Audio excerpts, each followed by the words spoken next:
The remaining verses of chapter 1 shift to show the life-in-life man of God in action. And that's what we want to see now. Jesus begins his ministry, and that beginning speaks to us all. Jesus called 5 men in this passage that we have been studying. He accepted their curiosity, even when there was no sign of commitment. He was willing to begin his journey with them, even though they wanted to merely hear or see something or to experience some kind of a personal sensation. He began in the shallows with them because they were not ready to go to the deep parts of this lake of revelation. There was nothing in them that prepared them to know Jesus as God's Word, God's life, and God's light.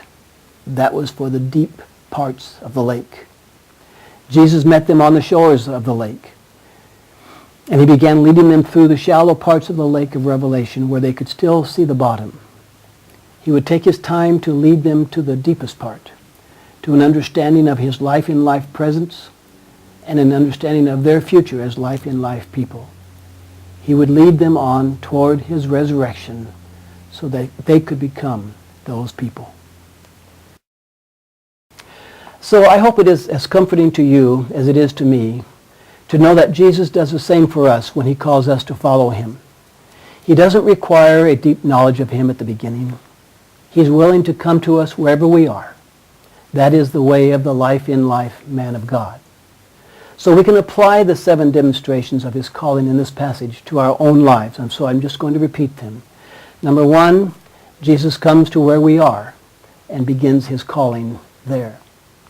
Number 2, he turns to us and invites us into a new kind of conversation.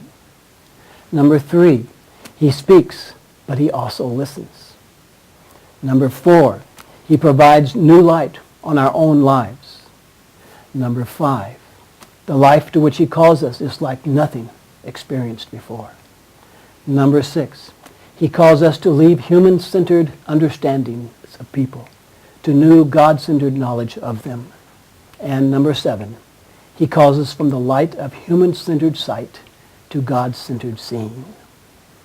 In answering his call, then, we need not fear the limits of our knowledge.